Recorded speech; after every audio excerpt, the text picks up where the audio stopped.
अब देखिए, corona virus को चाइना वायरस कहा जाए या नहीं कहा जाए, ये पूरी बात और बहस बहुत ज्यादा पुरानी हो चुकी है।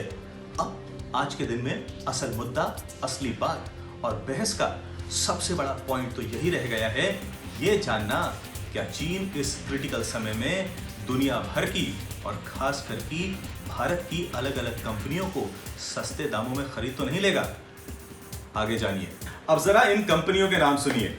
बिग बास्केट, पेटीएम, ओला, मेक माई ट्रिप, स्विगी, जोमैटो, बाइजू, इन तमाम कंपनियों की सर्विसेज आपने कभी ना कभी क्या बोलूं, अधिकतर आप तमाम लोगों ने जरूर इस्तेमाल की होंगी।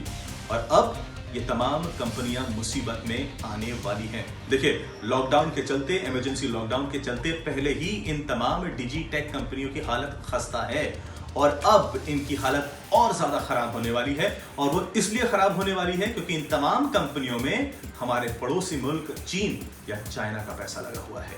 अब सबसे बड़ा सवाल यह है कि मुसीबत कहां है और क्यों है।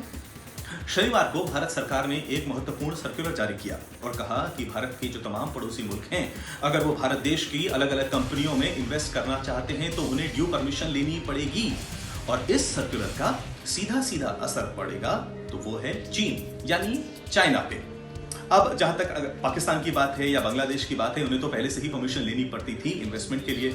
अब पाकिस्तान की बात करूं तो कई ऐसे सेक्टर्स हैं जहां पर पाकिस्तान इन्वेस्टमेंट करने की तो सोच भी नहीं सकता।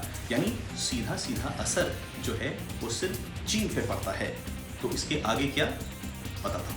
देखिए, ये बात तो आप में से कई लोगों को पता है कि जो चाइना के टेक्नोलॉजिकल और इन्वेस्टमेंट जायंट्स है, चाहे वो अलीबाबा है या टेंसेंट है, अभी तक धड़ल्ले से इन डिजी टेक कंपनियों में पैसा लगा रहा था। लेकिन अब ऐसा नहीं हो पाएगा क्योंकि भारत सरकार ने, जैसा कि मैंने आपको बताया, कि सर्कुलर जारी कर दिया है कि ड्यू परमिशन तो लेनी ही पड़ेगी। लेकिन ये संकट की घड़ी है और इस संकट की घड़ी में ये तमाम जितने डिजी कंपनीज हैं, डिजी प्लेटफॉर्म्स हैं जो मैंने आपको गिनाए, चाहे उसमें स्विगी है, जोमैटो है, मेक माई ट्रिप है, चाहे उसमें ओला भी आ जाता है, इनकी हालत बहुत ज्यादा खस्ता है। और अब अटकलें लगाई जा रही हैं कि इस क्राइसिस के समय में चीन ने अपनी पॉलिसी थोड़ी बदली है। दुनिया भर की तमाम जो बड़ी और अच्छी कंपनियां हैं वो उनको सस्ते दामों में खरीद लेना चाहता है।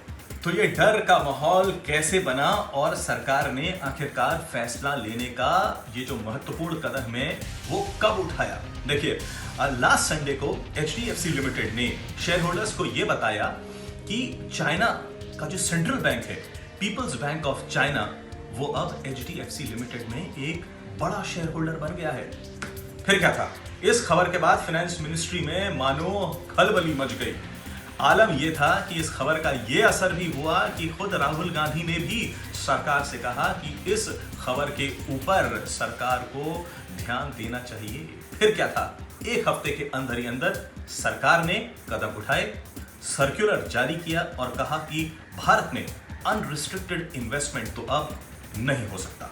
देखिए, आखिरी में यह कहना पड़ेगा, दो बातें हैं जो इस वक्त जहन में आती है। पहली बात तो ये कि तमाम ये जो ई कॉमर्स कंपनियां हैं इस क्रिटिकल समय में, जिनकी हालत बहुत ज़्यादा खस्ता है, आने वाले दिनों में अब क्योंकि इनको अनरिस्ट्रिक्टेड इन्वेस्टमेंट तो नहीं मिलने वाला है, इसलिए इनकी मुसीबतें बहुत ज़्यादा बढ़ेंगी। जी हाँ, इनकी मुसीबतें बहुत ज़्यादा बढ़ेंगी। दूसरी बात लेकिन ये भी कहनी पड़ेगी कि चाइना ने, हमारे पड़ोसी मुल्क ने जो अपनी एग्रेसिव पॉलिसी अपनाई, जो एग्रेसिव स्टांस लिया, उसको भी देश नजरअंदाज नहीं कर सकता। पंकज उपाध्याय, मुंबई, आज तक।